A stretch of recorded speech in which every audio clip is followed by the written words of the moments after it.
God spoke all these words. I am the Lord your God who brought you out of the land of Egypt, out of the place of slavery. Do not have any other gods besides me. Do not make an idol for yourself, whether in the shape of anything in the heavens above or on the earth below or in the waters under the earth. Do not bow in worship to them, and do not serve them.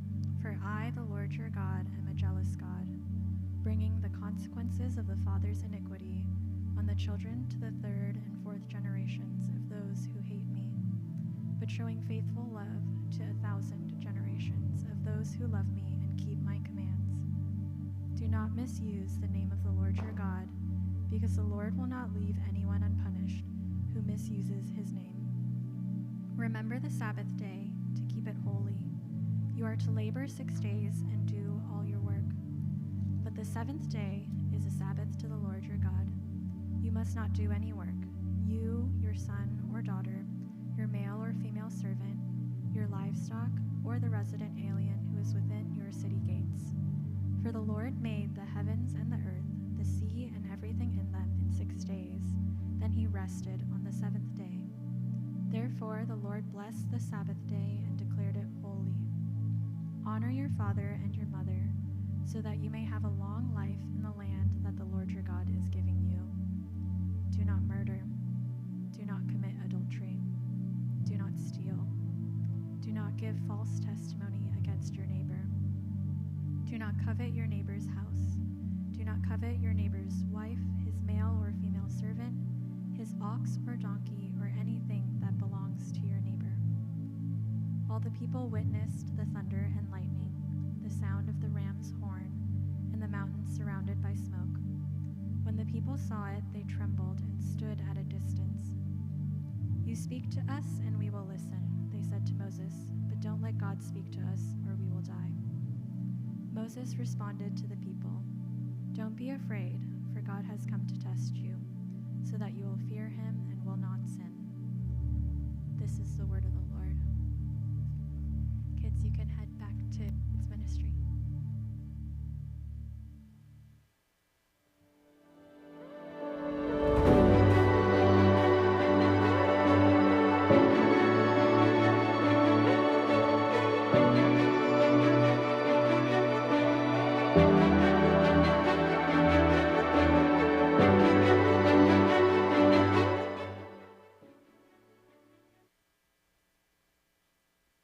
Jump in. Let's go ahead and pray. Heavenly Father, thank you for your word. Thank you for your kindness in giving it to us. Thank you for the law, your precepts, your word, your commands. Pray that we would cherish them, that we would hide them in our hearts so that we might not sin against you. Pray that we would understand them. In your name, amen. About 5 months ago, a group of vintage leaders got together for a few days in kind of a remote-ish house. We prayed. We considered together what 2025 would look like in terms of the teaching calendar. And in spite of 3 full days together and countless meetings afterwards, we still somehow managed to put the law on spring forward. And for that, sorry. But here we are, and we're going to do our best. We're in Exodus. And we've been looking at what it means to follow God, to follow the God who saves us. And one of the things that we've talked about is that God's salvation is not merely out of something, it's also into something. God doesn't just save you out of sin, he saves you into new life. God didn't just save Israel out of slavery in Exodus, in Egypt, he was saving them into his promise, into his promised land, his promised life, into a new community, into a new way of being. We are following the God who saves us out of bondage and into purpose. If you are a follower of Jesus, or if you're considering following Jesus, I hope that you recognize that. There is a great disconnect in the life of a disciple of Jesus when they are only aware of and when they only consider out of what they've been saved. When salvation is only the proposition of being plucked out of damnation for eternity. When there's no there's no new life that we've been saved into, no new way that we've been saved into. What happens in this moment, and I think for us in the West we've seen it, is that in the absence of divine and understood and clearly demarcated purpose in following Jesus, yes, we're saved out of sin. Yes, we're saved out of death and the curse. But then we begin to follow the paths that are ahead of us. The culture that we resemble is the culture of which we're a part. It's just a slightly redeemed version of that culture. But God has called us into a completely new way of being. I don't do this often, but I would invite you to go and listen to last week's sermon. I think this is really important in setting the stage for what we're doing, for who we are. We have to see what kind of people God is crafting Israel into. What type of people God has called his people to be. And I won't go into full detail, but if we can remember together, they were called to be a covenant people. That means they were bound to God by God's loving promise and commitment to them. When we say, we love because God loved us first, we choose God because he chose us first, this is what we mean. God promises us out of his love to be his people. And we get to respond by loving him back. We are his covenant people. They were saved and they were being crafted into a kingdom of priests. In other words, they were created and they were recreated as a people to be those who lived as God created all people to live. God is utterly restoring your humanity. That's what Kingdom of Priests ultimately is getting at. It's that you have been created to live in harmony with all creation, lovingly stewarding all that God has made. Right? This means that we care about creation. That the environment is God's good gift to us, and that we steward those resources for our flourishing and for the good of all. We live in harmony with creation and with each other and with ourselves in the presence of God. We are a kingdom of priests. And then he was saving Israel to be, and you remember the phrase that we used, a goy out of the goyim. A nation pulled out of the nations, a people pulled out of the people, an ethnos pulled out of all ethnoses, a holy people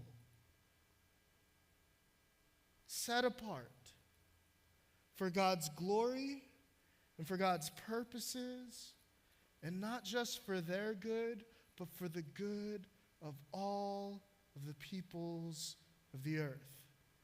This has been God's design since Genesis 1. This was God's recommitment to his design after the flood with Noah. This was God's committing to his covenant with Abram, and now again with the people of Israel. My holy people, my covenant people, who will demonstrate to the world what it is to follow after the one true God. And so how is it that we are to be a holy people, a people amongst the people? It is by the culture of the people of God. It is by the way that God's covenant people live together. And I say all of this because it leads us to the law. God gives Israel, God gives his people the law as a way of expressing to them what the culture of his covenant community is like, what it should be. Yes, there are do's and there are don'ts. And yes, there are rituals and ceremonies and remembrances. And yes, there are sacrifices and religious practices. But if you lose yourself in all of those first, you will miss the substance, the heart, and the purpose of the law, which is to create for himself a people whose culture says to the world, our God is good and worth following. And that's what we're going to explore. We read the Ten Commandments as a placeholder for all of the law that we're going to see in the rest of Exodus. As we said before, we're flying over Exodus. We're going story by story first, and then theme by theme now. And we're looking at the law. And the Ten Commandments are a perfect place to start because in essence, the Ten Commandments, if you expand out the rest of the law, or rather contract the rest of the law, you could fit them into the Ten Commandments. They're a sort of thesis for the law. They're sort of that first statement, the opening statement for the way that God's people should be. And so we're going to explore them a little bit and use them to explore the fullness of the law. And we're going to do that together in a brief amount of time. We're going to try. And so I want us to see three things about the law this morning. Three things. I want us to see the substance of the law, like what it's made of, like the stuff of the law. Right? I want us to get a better understanding of that because there's a lot of weird stuff in there. I don't know if you've actually read through all of Exodus through Deuteronomy, but there are a lot of rules. Hundreds and hundreds of rules and practices. And you may be asking yourself, why on earth did God care about that? I want us to briefly talk about that. So we're going to look at the substance of the law. Then we're going to look at the heart of the law. Like, what's the why under all of that? What's the why under the law? And then the last thing that we have to look at in light of the law is its futility. And we'll come to that, but the futility of the law. So let's get going. First, the substance of the law. What's it made up of? What is the law telling us to do? Ultimately, we can boil that down to one phrase. The law is designed so that God's people would be holy as God is holy. The law is concerned with the holiness of God. And the holiness of God is expressed in the righteousness and the justice and the mercy of God. The law exists to make God's people holy. What does that mean? Does holy mean holy like God is holy in the sense of just absolute moral perfection? Of course not. I don't want to get too far ahead of myself, but the law is full of accommodations for a people who most certainly will not keep it. The law is not this way that we become self-righteous, holier than thou, mega pious people who look down at everybody else who doesn't keep the law. The law is not some sort of natural law that everybody should just come across just in the basic way and being of life. That across every culture we can agree. Like there are some things that you can come by through natural law in the law, and then there are other things like don't mix fabrics. No matter how long you observe nature, no matter how long you look at like what's best for cultures and societies, and you observe animals and sort of ecological history, you would never come to the conclusion, that a poly blend is immoral. Right? So there are things in the law. This is not just like common sense, natural law. God is doing something. Holiness here simply means set apart. It's in the very name that he gives them previously. You are to be my goy out of the goyim. Remember we talked about the wordplay of being pulled out from the bigger word to be the demonstration, a smaller word to be the demonstration of what the word means. Let me say that in a better way so we get it. You are a people pulled out of a people, and the way you live is to demonstrate to all people how God is. That is holiness. You are set apart. But even that, what's remarkable is in the law is you are not set apart to be other forever. You are set apart to bring others into that set apartness. You are set apart. You are goy so that all of goyim can call themselves the goy of God, the people of God. It was never about like your superiority. It was never meant to lead to ethnic or moral or political superiority complexes, but rather to demonstrate the goodness of God. And so a lot of these laws are simply about holiness.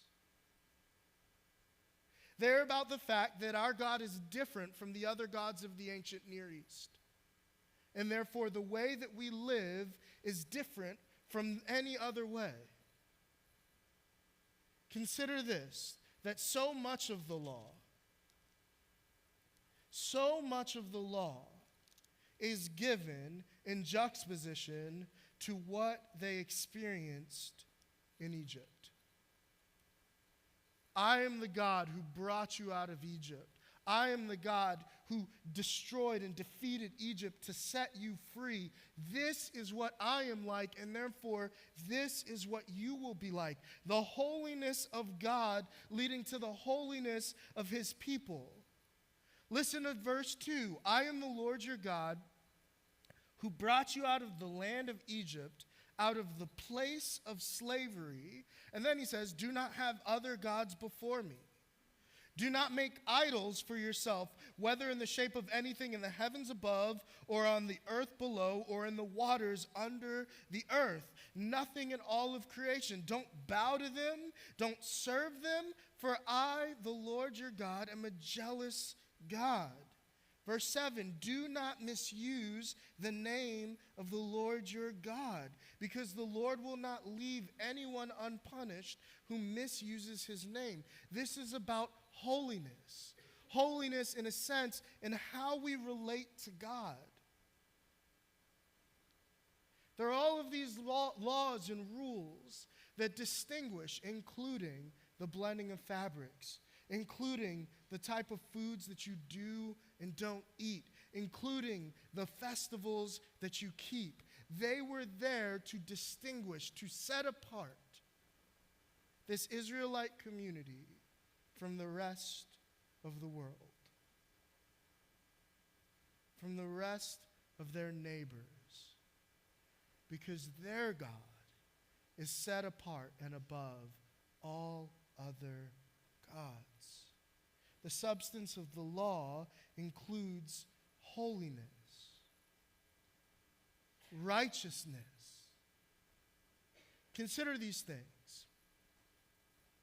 It's funny, before you consider anything, let me just say this. It's funny that both holiness and righteousness are relational terms. They are relationship terms. Holiness sets us apart in relation to the other peoples, because God is set apart in relation to the other gods. Righteousness means that we're in right standing with God. We're right standing with other people. We have right and restored relationships with other people. When you look at the Ten Commandments, all of them are relational. The first four are about our relationship and our relation to God. He is to be our one and only God, and our lives are to prove it. You know, what's funny is when I was growing up, I would hear, don't take the name of the Lord in vain, right? Don't take the Lord's name in vain. And in my private fundamentalist Baptist Christian high school, that meant don't cuss, ultimately. And then especially don't say the big cuss that takes the Lord's name in vain, like actually. And it was like, don't just say like Jesus Christ, like as, and just like out of frustration, or don't say, oh my God, say, oh my gosh, because he doesn't get it, right? Like, silly God, got you again.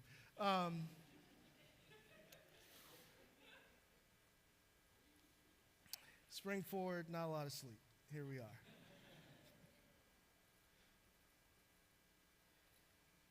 But you know what was never taught? Was that oppressing people was taking the name of the Lord in vain. Right? Like that as people who bear God's name, the things that we do speak about who God is. Right? That vapid, consumerist, capitalist life where we just live to make money and spend money on stuff while and often at the expense of people who are vulnerable and suffering, that says something about God, and that the way that we live can use the Lord's name in vain without having to say a word. There is a way to take the Lord's name in vain without actually speaking it if you are God's people. And that speaks to your relationship with God.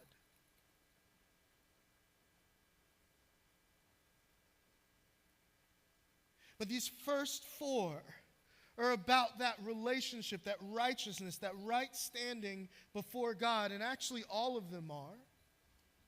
But those first four feel very vertical, whereas the last six are very horizontal, but they are righteousness-centered.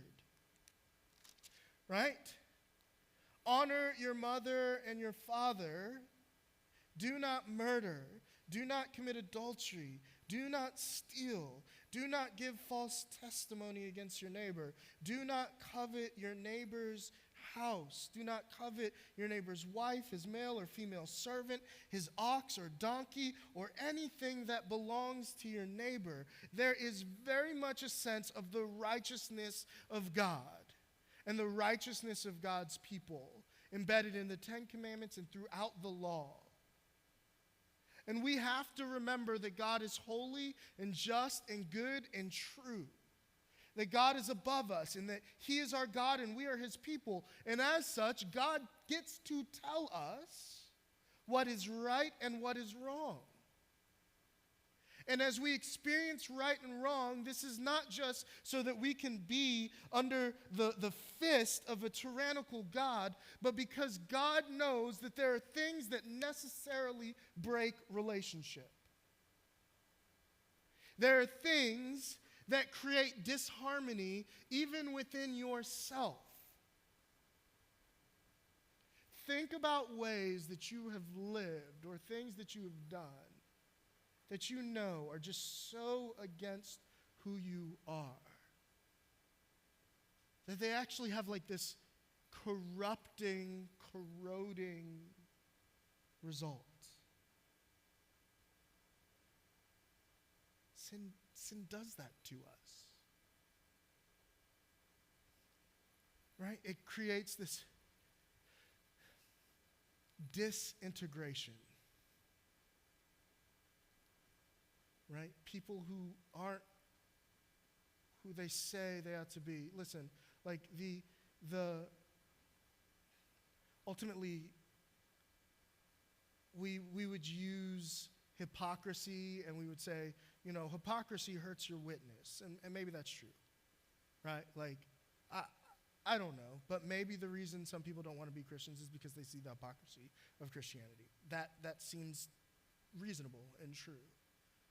But beyond that, like part of the reason I don't love that is because it also takes the brokenness of hypocrisy outside of yourself onto someone else, rather than saying what hypocrisy does is it disintegrates you. Right? When the actions of your body misalign with the confession of your heart, it creates in you tension and disharmony. You don't get to truly live. And I think every single person in this room, because we are human, knows exactly what I'm talking about. We all have moments where the actions of our bodies and the confession of our hearts misalign, and we feel great tension.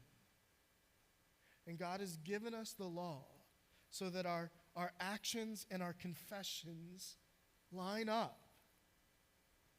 Righteousness, it's relational internally, and it's relational externally. And with God, God desires that people live in harmony with one another. This is why every justice law in the law, of which there are many, is also a righteousness law. And every righteousness law in the law, of which there are many, also is about justice. This is why we talk about both so much. If you're here and you're like, this is the first place where just justice every week, it's because if we're talking about righteousness, which we're called to, then we can't divorce the two. Because it's about relationship. And if we look at the substance of the law, there's holiness, there's righteousness, and there's justice. And for that, I would show you all of the same things. Murder is not just unrighteous, it is unjust. Right? Stealing is not just unrighteous, it is unjust. And there must be acts of restorative justice in order to repair the brokenness. Covetousness is an unrighteous act that leads you to the mindset, what I have is not enough, what they have I should have, leads you to the mindset that fuels injustice. They are tied together inexorably. And God cares deeply about them because it is a part of what he is showing the whole world. I am the God who saved you out of injustice and unrighteousness. And therefore you are to be a just and righteous people. Listen to the justice that kicks off right in chapter 21. So this is wild. God has saved them out of slavery, and it makes sense. The very first group of laws outside of that thesis 10 commandments is about slaves. When you buy a Hebrew slave, and I know you're like, oh, and you should be. The notion of buying slaves, in spite of the fact that even then, Hebrew and ancient Near Eastern slavery was very dissimilar to American race-based chattel slavery. In spite of that fact, it was an injustice. And listen to the way that God crafts the law to address the injustice. He is to serve for 6 years. Then, in the 7th year, he is to leave as a free man without paying anything. In other words, he doesn't need to buy back his freedom.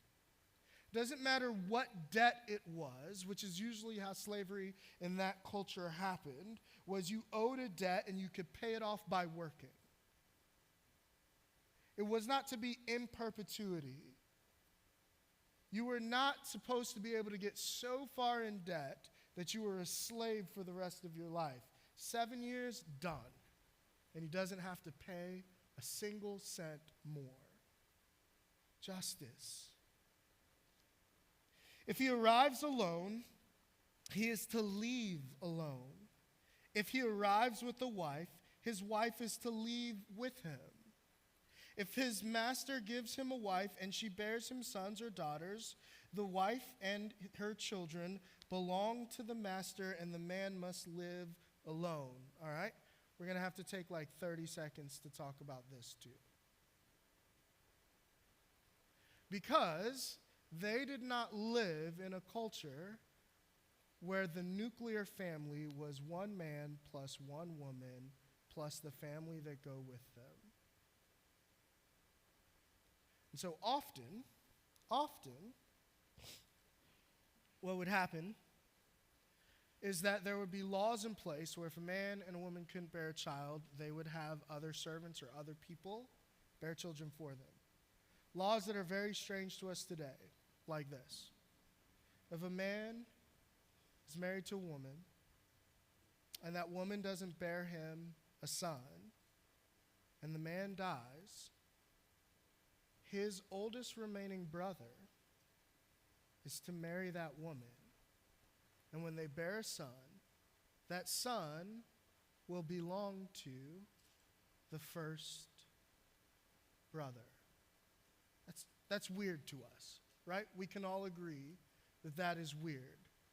And we can all agree that because it was like 3,000 years ago, it also makes sense that it was weird and that we wouldn't apply those same structures today. But what was the purpose of that? It was because this man had wealth and money and resources, and there needed to be an inheritance. And in their hyper-patriarchal culture, that inheritance couldn't be passed down to a woman. And so in order to do justice to the man, there had to be someone to pass on that inheritance to. And in the same way, this wife and these children were to bear the inheritance of that man. For us, in the 21st century, that is unfathomable.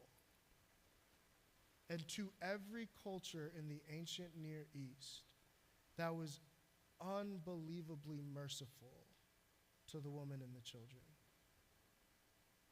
We have to put it into context here. We're not going out there and practicing this. But we're seeing in that day that all of this was about justice.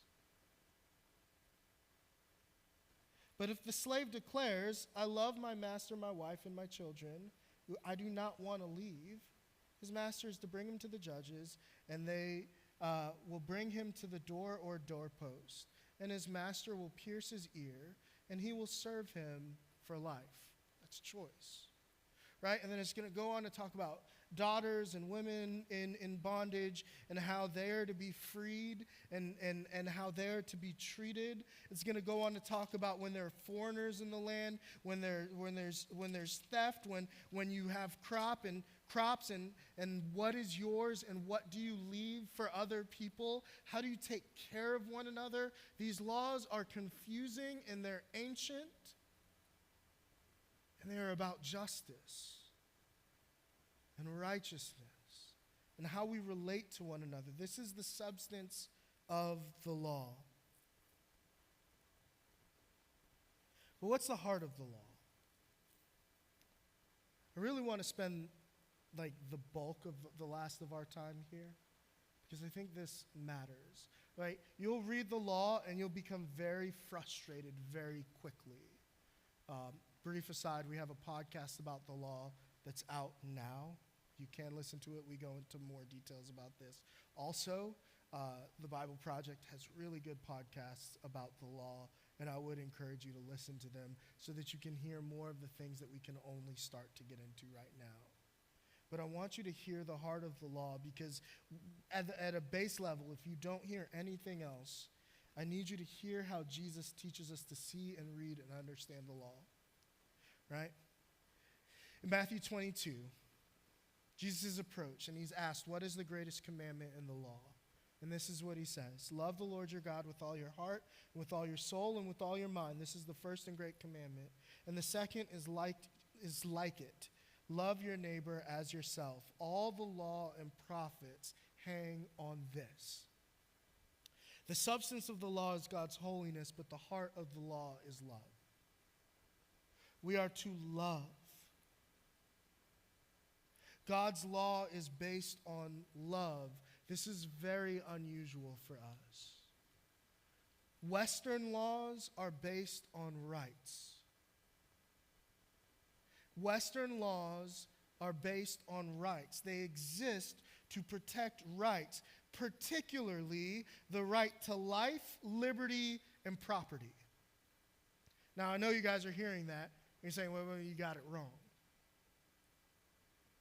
But that was what John Locke said before the Declaration of Independence. And that is what the framers based the Declaration of Independence on. They changed it in the Declaration of Independence to life, liberty, and the pursuit of happiness, but they made clear what it meant in the 14th Amendment, where again it says, no state shall infringe upon a person's right to life, liberty, and property. And so all of our laws are designed to protect our rights. The basis of Western law, of Western constitutional practice, is rights. And I'm not making a comment about that. I am just showing that it is other than God's law, which is based on love. Love God. Love your neighbor as yourself. Love your enemy. The acts of righteousness and justice in the law are not about preserving your personal property, but rather, what does it look like to be a people who loves? When there's law about theft and restoration, it's about justice. When there's law about what you possess, it's always surrounded by laws about how to use what you possess for God and for others as well as yourselves. We can't make sense of some of the law, like cleanliness laws. Who can and can't go into the temple? Because we have a difficult time as a culture dealing with laws that are designed for the collective, not the individual. That is the turn of the Enlightenment. From the whole to the individual. Your individual rights versus our corporate love. And so it made sense for the people of God to say, if you have this, you are unclean. You can't enter the temple or join in these public gatherings and these public remembrances until you have been checked by the priest and made and counted clean. It is not simply about your unclean. It's also about the corporate safety of a people. Think about the laws of God in that way. God loves us. I don't want to make this overly historical and despiritualize, but consider for a second the fact that when God's people were wandering in the wilderness, they didn't have refrigeration. They didn't have the ability to salt and to preserve. Those things hadn't been invented yet, hadn't practiced yet. And so pork could literally kill the entire people. Do you think God cared about bacon like that? No, God cared about his people. And then he demonstrates that with Peter when he has the vision and the blanket comes down and all of the unclean food is there. And God says, eat.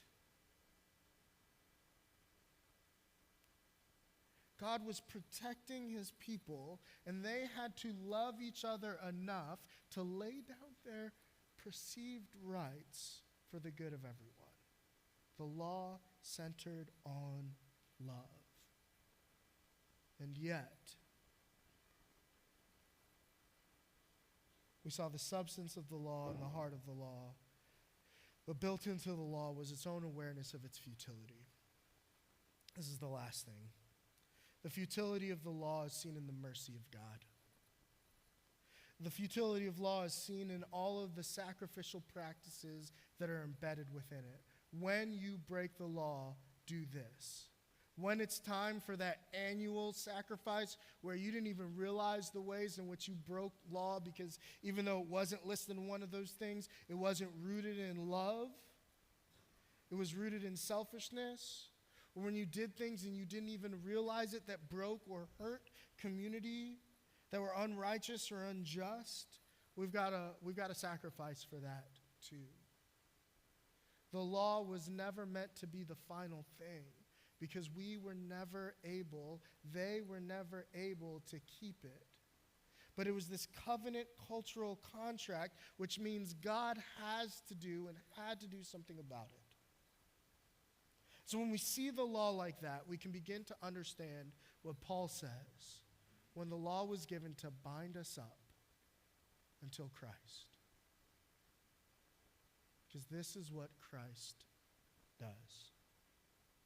The law points us to Jesus, who is holy, set apart. He lives in a way that is unusual even to the people with whom he grew up and lived. Because he lived according to the very heart of the law. Jesus' entire life demonstrated a love that reached not just his neighbors, but his enemies, those who would attack him and who would persecute him and even kill him. They didn't just reach the easy-to-love people, but it reached the most vulnerable people. Jesus' love expressed itself in deep concern for their spiritual well-being, their physical well-being. All that they were, Jesus cared about. And in doing so, even at times when the Pharisees said, "You're breaking the law," Jesus said, "You don't get it. I'm actually fulfilling the law." Sabbath was for man, not man for the Sabbath. It is lawful to do good on the Sabbath because the law is about righteousness and justice, not just do's and don'ts. And so Jesus comes and he says, "I didn't come to abolish the law, but fulfill it." And that's what he did. Jesus, who is God, fulfilled the law perfectly. So we, God's covenant people, though we fail time and time again to love God with every fiber of our being and to love our neighbor as ourselves, we can be counted as righteous and holy. Now, do you see this? All of a sudden now, you have been pulled out. You have been saved. You have been redeemed, but not so that you can sit on your laurels. I don't think that's a bad, I don't know, I'm not that old, so. Not so that you can sit back and do nothing, but so that you, just like the people of God under the covenant law, you can get back up, redeemed, forgiven, made right, atoned for, and continue to walk in the culture that God has set for us. A culture of mercy, love, and holiness. A culture of righteousness and justice for God and our fellow people. This is who we are. This is what the law calls us to. Let's pray. God, thanks.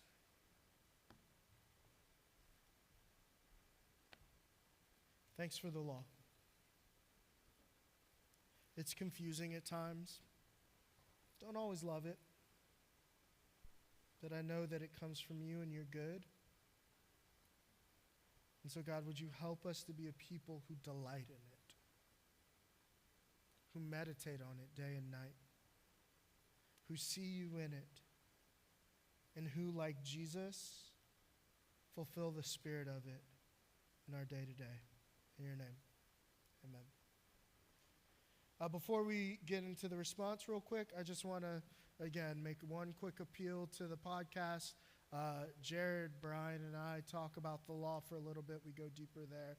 Also, if there are like specifics in the law that you're just like, man, this is hard to like wrestle with and grapple with, I just want to make myself available. Like, I'm not an expert on the law. I'm not a Hebrew scholar, but I've studied it for quite some time now, and I have to grapple with it on a day-to-day basis as well. So I'd love to make myself available to you. Phil's nodding his head because I know he would do the same. Coffee, a meal. Let's talk about the law. Let's talk about who God is and who we're supposed to be. I would love that. Each week we hear the good news of the gospel that we couldn't keep the law. Some simply because we're not perfect. I mean, none of us are perfect. Others because we're Gentiles. And the law wasn't even given for us. We were outside of the law, as Paul said. And yet, Christ died on all our behalves so that the two, Jew and Gentile, might become one. And we might have on our hearts written the very law of love and righteousness and holiness of God. We've been saved. And when we remember that good news that Jesus kept the law perfectly, and then Jesus, who knew no sin, became sin so that we might be the righteousness of God, it is reasonable to respond in worship. We sing together. We worship God with our lives. It's reasonable to respond in prayer. We ask God to continue by His Spirit to make us righteous and just and holy people. We respond in generosity. As an act of right standing with God, we give Him what is His. As an act of right standing with others and in doing justice, we are generous with each other and with the most vulnerable of people. With all that we have, we lead generous lives. And it is right that the law brings us together to this covenant meal, God's covenant people. And so, Sam, if you will, come on up and lead us in